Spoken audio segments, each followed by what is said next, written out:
જય શ્રી કૃષ્ણ સર્વે વૈષ્ણવોને। તો હવે શ્રીજી બાવાના પાટોત્સવ પછી આપણે આ ઠાકોરજીને વસંતની અંદર મુકુટના શિંગાર મોટે ભાગે બધા જ ઘરની અંદર શરૂ થઈ જશે। તો મુકુટના શિંગાર હોય એ વખતે વસ્ત્રમાં કાચની અને થાળું વસ્ત્ર હંમેશા શ્વેત જ હોય। એમાં શ્વેત પછી જામદાનીનું લઠ્ઠાનું કોઈ પણ હોઈ શકે છે, પણ થાળું વસ્ત્ર મુકુટ ધરે ત્યારે શ્વેત જ હોય। તો એવી રીતે જ્યારે વસંતની અંદર ઠાકોરજી કાચની ધરશે તો બંડી જે હશે ચોલી, એ ચોલી શ્યામ રંગની હશે, અને જો વસંત પછી ઠાકોરજી કાચની ધરશે તો એ આપણે મેઘશ્યામ રંગની ચોલી થઈ જશે। જેવી રીતે આપણે શરદના ઉત્સવમાં પણ જોઈએ છીએ કે મેઘશ્યામ રંગની ચોલી આવે છે અંદર, તો આવી રીતેનો ક્રમ છે।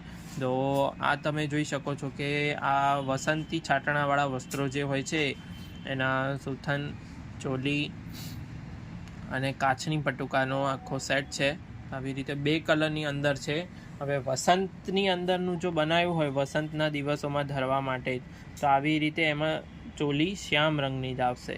ત્યારબાદ તમે મેઘશ્યામ આપણે ધરી શકાય છે। અને જો કોઈ વૈષ્ણવો આવી રીતે બધું સેમ ટુ સેમ જ ધરતા હોય છે તો સાથે તમારે આવી રીતની ચોલી પણ આવશે, તો જે તમે તમારી ઈચ્છા પ્રમાણે પણ કરી શકો છો। પણ નિયમથી આવી રીતે વસંતની અંદર શ્યામ રંગની ચોલી આવે અને વસંત પછી મુકુટ ધરે ત્યારે મેઘશ્યામ રંગની ચોલી આવે છે, આવી માહિતી મળી છે।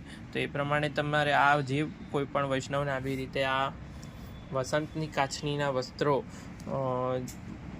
સિદ્ધ કરાવવા હોય, આ પોસ્ટકાર્ડ સાઇઝ ચિત્રજી સ્વરૂપ માટે છે, થાળા સ્વરૂપ માટે, કોઈ પણ સ્વરૂપ માટે આ તમે તૈયાર કરાવડાવી શકો છો। જય શ્રી કૃષ્ણ।